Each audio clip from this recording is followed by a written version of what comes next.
Many of you know that I have way more pens than I need, and some of them include pens I don't use very much, though I should, because these are just every bit as nice as the ones that have teeth marks all over them and all sorts of nonsense. But there was a fountain pen, Facebook fountain pen group leader who loves showing off his one-of-a-kind, never-seen-before pens that he has found in the field. And I don't think he actually, I think the only way that he can find these things is if he built a time machine in his basement or garage, or could be his living room where he built it, for all I know. I don't know anything about his personal life.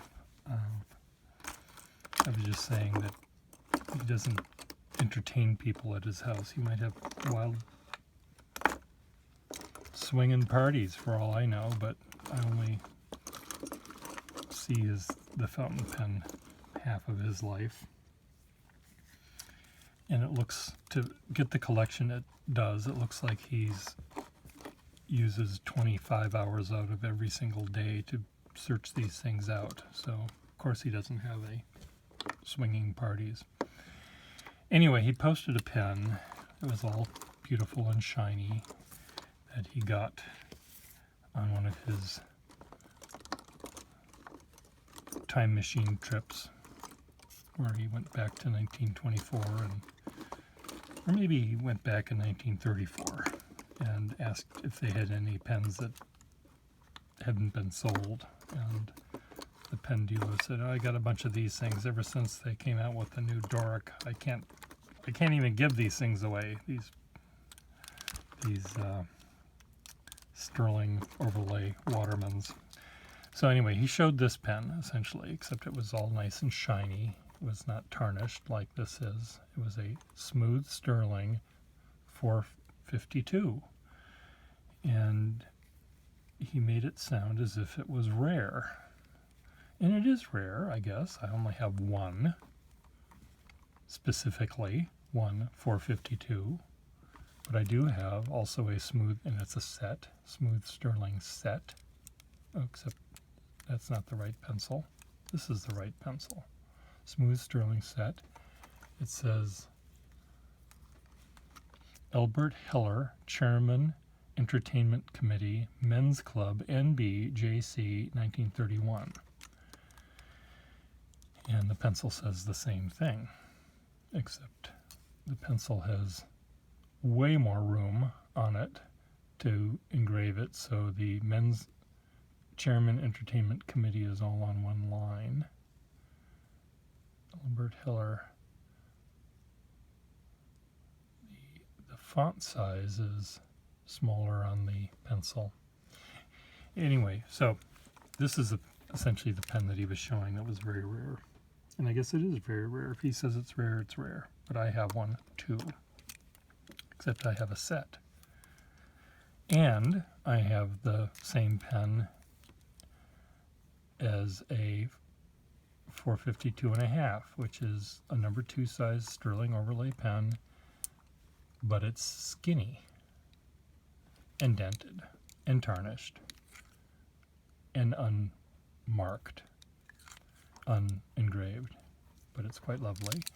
And I have a smooth Sterling Waterman 452.5 LEC, which is long extended covering. It isn't black at the end like those, it's silver. This one was given to Charles F. Collins, ESA, from Boston Alumni Association, Sigma Alpha Epsilon, 1937. So there you go on that one. So how many do I have? I have 3 and a pencil. And what? There's more? There's even more than that? I have the 494, which has a Sterling section on top of it all. Now, why do you say, do I like all of these silver pens? Well, I like them because they're silver, they're monochromatic, they're not garish gold, even though the nib is garish gold.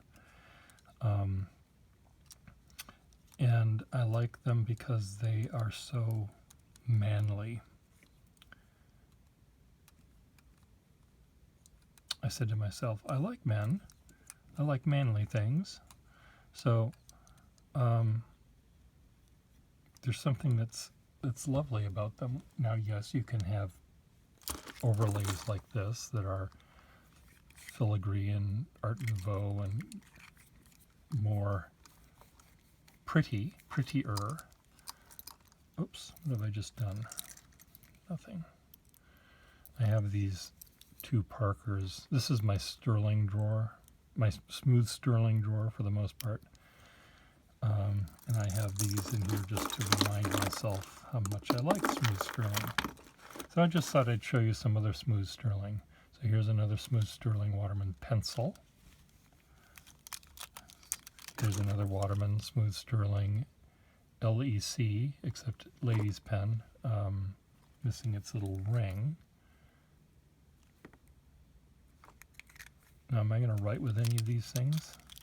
I know that normally when I show trays like this, I don't write with them, but I will. I'll write with some. Here's a smooth sterling Waterman safety pen. Let's find the other Watermans here. These are Parkers. Here's another Waterman smooth sterling pencil. I almost bought one of these on eBay. Why was I even doing that? I have 3 of them so far. Okay, those are not Watermans. Here's another Waterman. So, okay, this one has lines in it. This is not smooth sterling. This is a Sheraton pattern, LEC. The slimming stripes.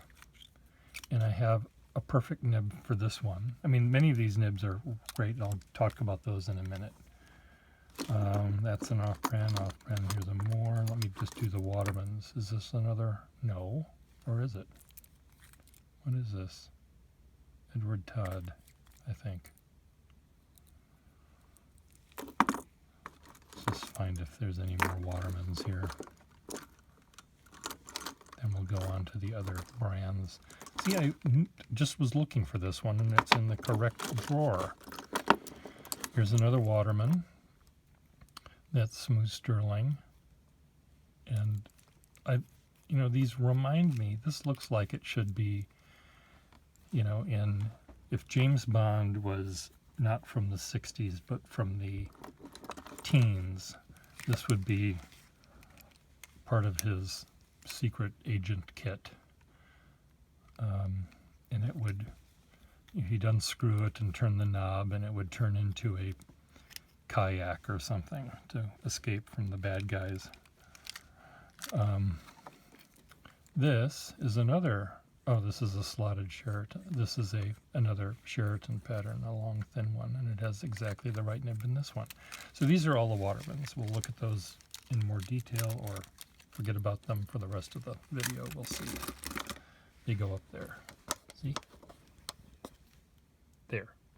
Smooth, well, mostly smooth sterling Waterman. Let's see what the other ones are. Okay, let's start with the Onotos. Is this the only Onoto I have? I think these are Onotos. I don't know. I don't remember any of them anymore. To W. Griffiths from Well Wishers of Zion, EBBW Vale, 1914.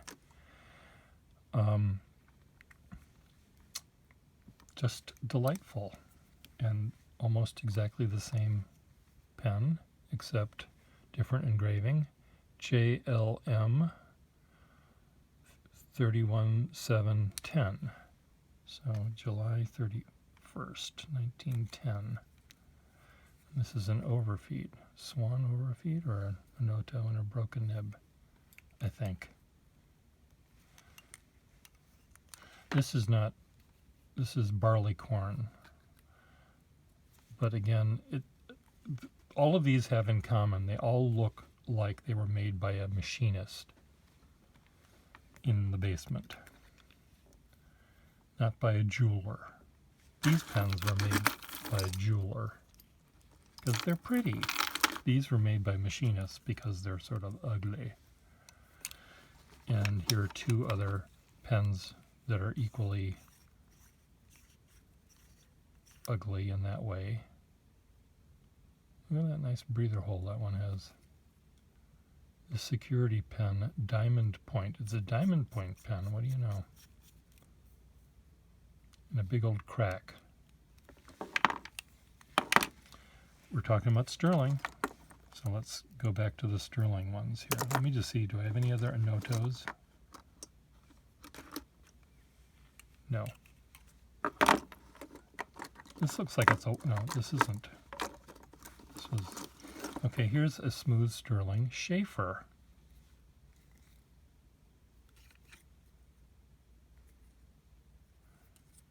Self-filling number 2.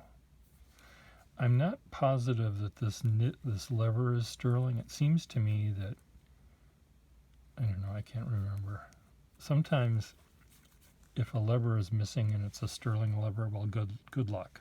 I don't have that time machine to go back to find a real one. So I sometimes will put a nickel plated one in its place, which is what I did here.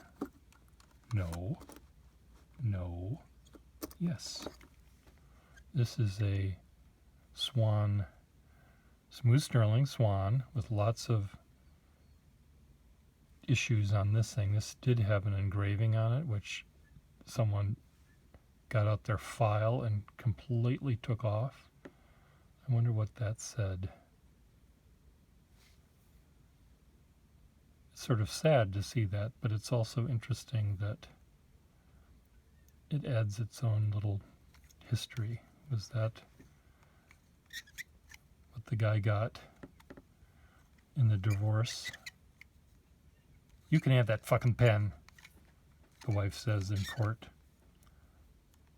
She flings it at him, which is what caused that dent, as it bounced off the judge's head onto the floor. And he didn't really want to get a divorce because he didn't want to lose the pen, but because it was, you know, he hated his wife. Let's just be honest. He hated his wife almost from the point that when they were married. And he ended up saying, well, you know, if I get a divorce from her, she'll probably get my pen. So they lived in misery for another decade or so, and then he just said, I can't handle this anymore. And he filed for divorce, and she got everything. She got the pool. She got the pool boy. They had been sharing the pool boy. But she didn't want this pen, which she gave him for an anniversary, whatever anniversary that was. And she flung this at him in court, and it caused that dent.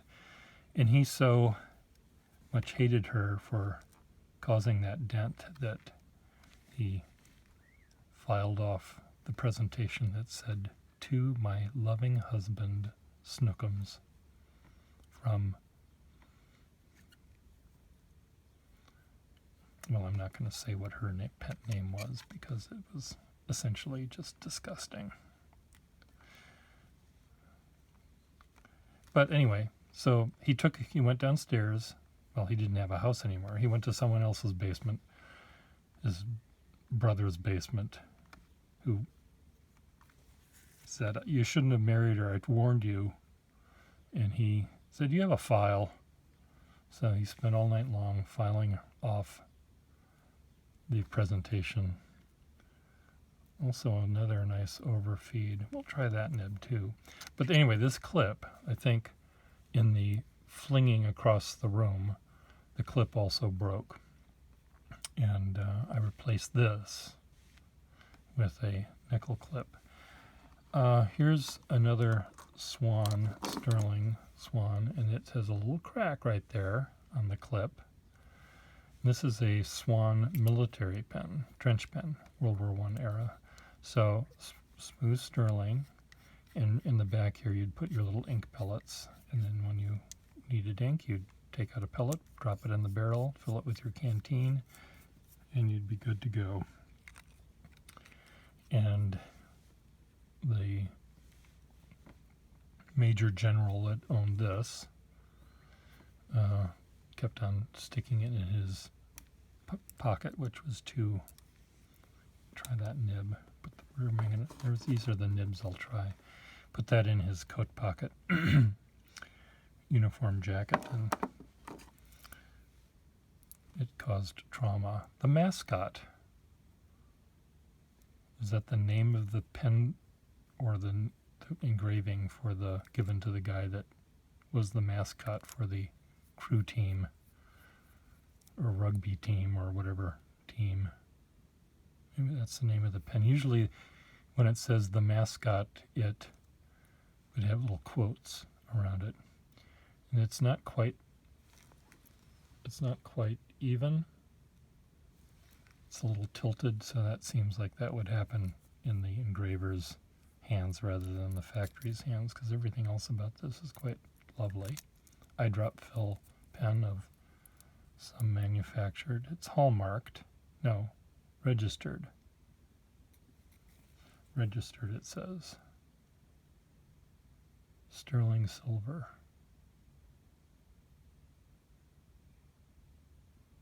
I don't know, maybe it is called the mascot. I'll have to look it up. Whatever. Parker 51 has a smooth sterling cap with the aluminum jewels. This is the first year that 51s came out. The sterling they offered was smooth and sterling rather than little lines and covered with the still sterling, but they put a chrome wash on top of it for stupid reasons. This is a China mark. It's not a China. It's a stock pencil. They're called.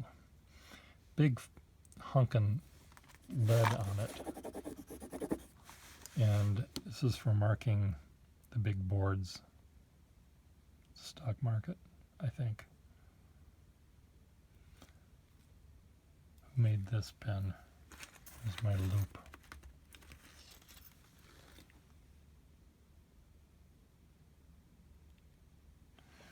FYNE, Fine Sterling Point. Okay. This is a Edward Todd. Is that what this is? Or what? It's filthy. I also, this is Twin Point. I also like sterling when it tarnishes. It's really a nice warm feel. Here's the pencil half. That's the petrified eraser. Yes, it isn't petrified or ossified. It's whatever happens to erasers when they get hard. They don't turn into something else. They just get hard. What's this one? This is a Swan. I can tell that by its humongatoid lever. Smooth sterling Swan. Little itty bitty nib for writing your on your little carte de visite that you would leave with the butler to the master of the house, saying, "I'll see you at the same place next Thursday." MC owned this pen.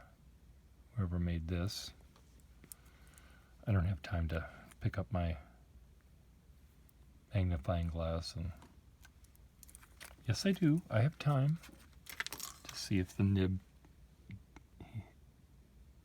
Edward Todd.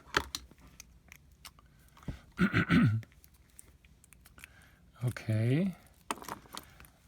Another favorite of mine excuse me, is this Moore safety pen. And Edith, Edythe, Willingham, Edith Willingham, from Frank,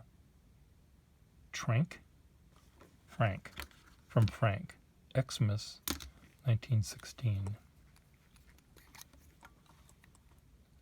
Isn't that sweet? It has a stub nib in it, which is exactly the kind of nib this pen should have, maybe. Though, you know, the pen, I used to describe these pens, these are like, this is the larval stage, this is the caterpillar.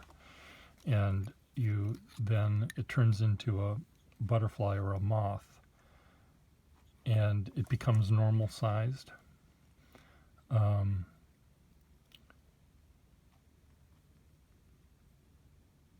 Pens that do that some Conklins do that, where certain pens do that where they're really short in their larval stage, but when they are used, they become long in a surprisingly, I mean, here you can do the math. This is the cap and this is the thing.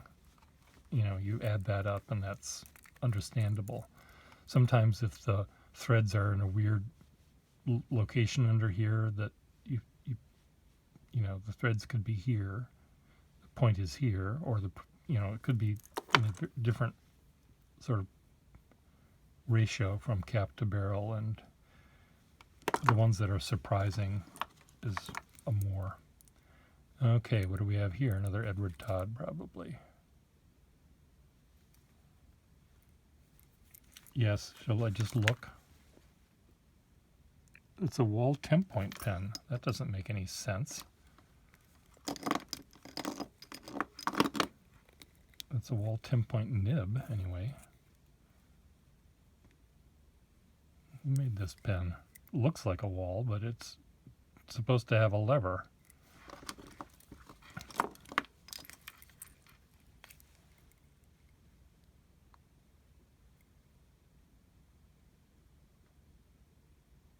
July 1904, Sterling. No name there. Doesn't have a name here. Another patent date, Sterling.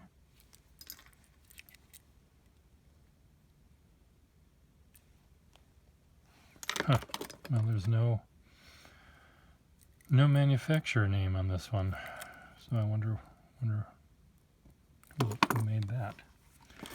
Okay, this is not sterling, and the pen inside is just hard rubber, but it fits in the same idea of a pen that a machinist would love.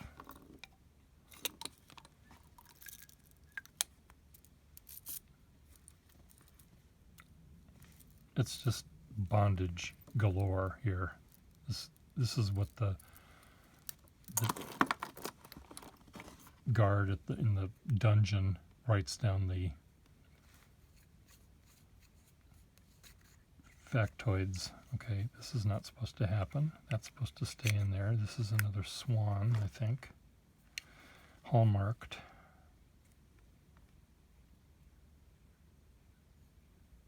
Or is this an Onoto? I used to know these things. SC from FCW 1929. I think that's, the granddaddy of this one. I think it's an Onoto. What do we have here? Oh, this is another non-sterling clip, but it's the right company. EHCO, Eggins Hambler and Company. Oh, this is a lovely A.J. Campbell. Maybe that clip was original to it. I don't think it's sterling, but again, smooth sterling. Another pencil. And a Swan. Swan? Come on, Pierre. Swan, yes. Hallmarked.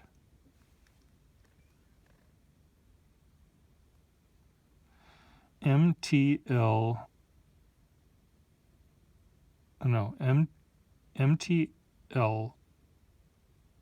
Limited.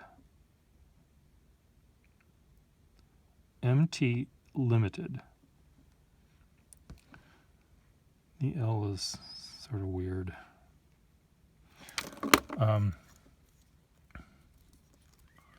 Another smooth Sterling Navy Todd pen from England. Very, very lovely. And what do we have here? These are my Parkers. I also like the barleycorn pattern, which you see on this pencil.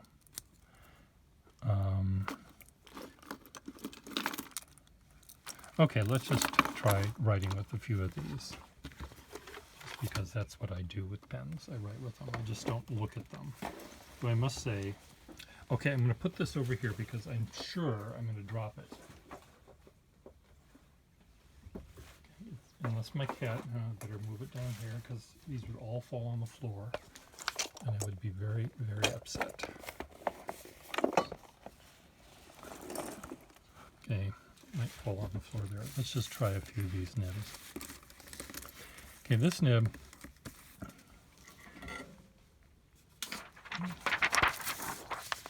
I recently took out the nib that it had and put in a nib that was slightly broader. It had a very fine nib, which I like, but in this pen, this pen is so heavy, this Waterman 494, that I felt it didn't want me to write with a really fine nib. Albert Heller, if I remember correctly, it has a very flexible nib, because he's in the entertainment committee, so he's a laugh riot to begin with.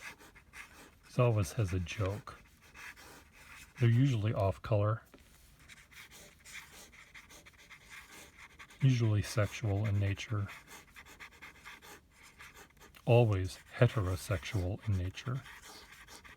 It's always about some loose woman, some farmer's daughter, some salesman. Chairman, entertainment committee. What did this one have? This is a typical Waterman number 2 nib.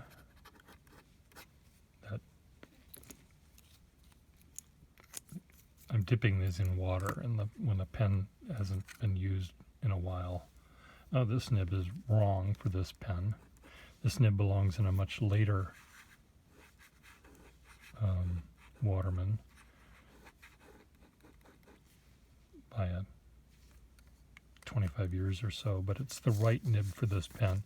It's very long, the tines are very long, and it just fits the shape of this pen really, really nicely.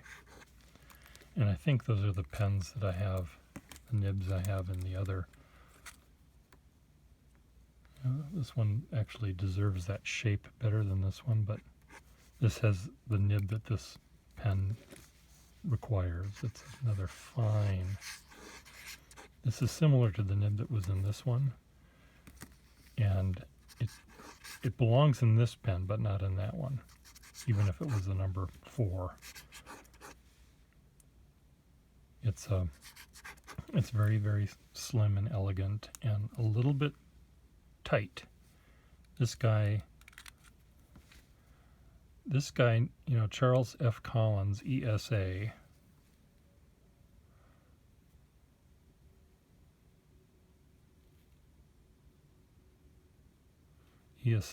extra long stick up his ass, ESA. He was very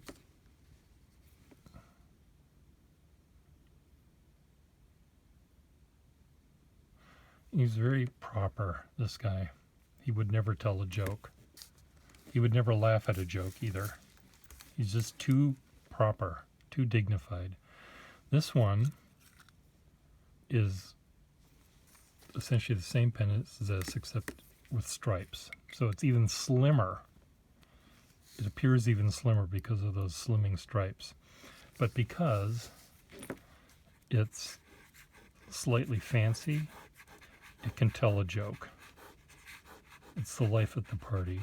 I imagine this guy with his seersucker suit and his boater, with a dame on each arm, walking down the Strand, the boardwalk. I even love the sound it makes when you undo it because the shouldn't do that, but it does. It's because the little breather hole there is clogged. It should, let's just unclog that, shall we?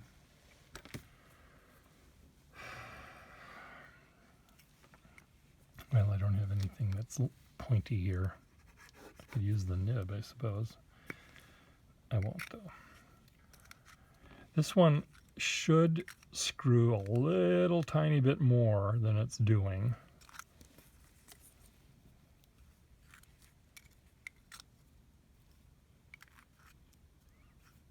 And I wonder if it's the point of the nib that's hitting the cap. In which case, I need to fix that right now. Take my fancy measuring tool. It's like checking to see how much oil is in your car. So I've pushed it in, so the inner cap is slightly above that double line there. So when this is, see, it is hitting the top. So every time I screw this cap on, the tines are hitting the top. That's bad, Per Gustafson. So let's just show you what I mean by that.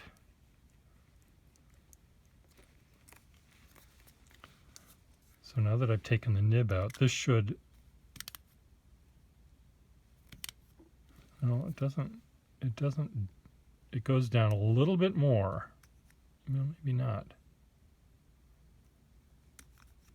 It's tight, so it is meeting the end of the road there. Well, I may have to reset this nib or find a different nib that isn't quite as long, even though this is the perfect nib for this pen. I'm telling you. Just going to soak that. I thought I heard my cat meow at me. This pen, what do I say about short pens? Stub nibs in short pens. This is not a stub nib. I thought it was. I had a stub nib somewhere. It was in Noto or something. This nib is not right in the head. The nib needs to be reset. The tines are too far apart, so I should fix that, but I won't yet. And this last one here, this should have, let's not look at the pen. I would probably put a long, slender, flexible nib in this thing because it's a long, slender pen. And I evidently didn't do that. So I'm wondering, let's do, I thought maybe I could do a switcheroo. This nib really belongs in this pen because of the walking down the strand life that it has with a dame on each arm. This is the guy.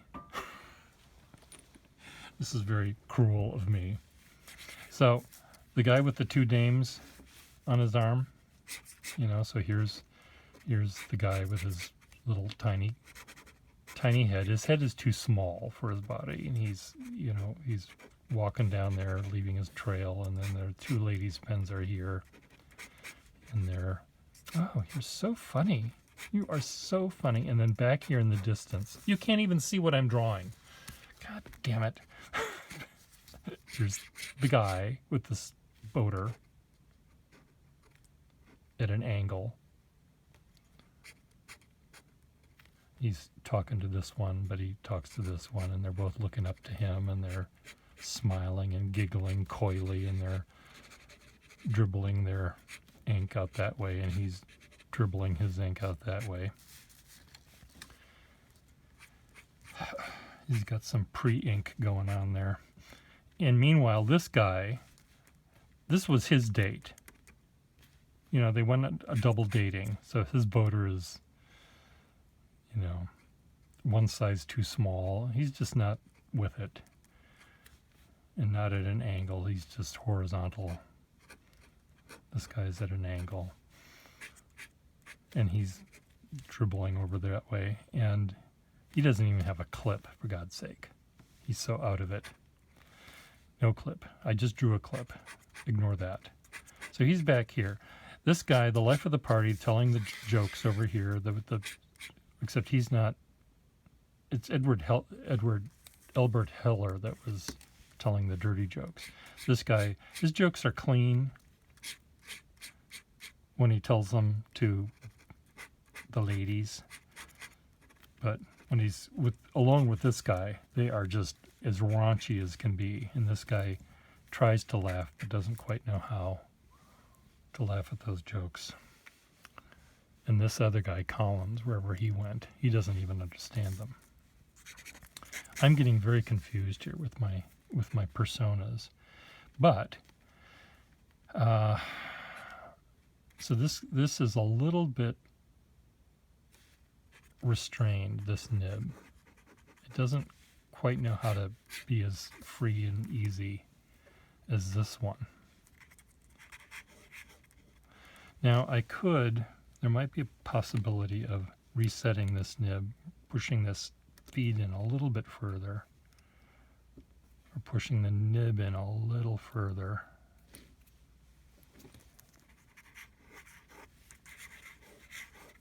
This guy gets the dames all the time, even when he doesn't want them. They just love them. Yeah, I think it still needs to... I don't want to switch them. I can't switch them. This is the perfect nib for this. So I'm just going to do this. I'm going to put this here. Just soak that a little bit more.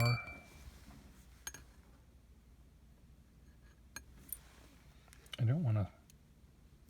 Do I need to change the sack on it? Yes, I do need to change the sack on it. The whole thing needs to be redone. See what happens? I get covered in ink. I have to move nibs around. I don't have to, but I enjoy doing it. Now this is the right nib for this pen. Yep. Okay. Where did Collins go? Here's Collins. To stick up his ass. Yeah, this is even tighter. Yeah, this is exactly the right nib for this pen. Very fine, somewhat flexible. The jokes this guy gets, they're jokes that, in order to understand them, you have to know calculus, because they all are humor that involves irrational numbers and derivatives, functions, and that's this guy's humor. He's laughing out loud here. The punchline to that one joke, the punchline is -2a. And every time he thinks of that, every time he's writing a thing and he writes -2a, he just cracks up. This guy pees in his pants every time he hears that punchline. He remembers the joke and how funny it is. That's the only kind of joke he knows. Not this guy. This guy, he doesn't have a nib anymore because I'm soaking it. Remember, Pierre Gustafson, can you remember what you're doing from 1 second to the next? Bye.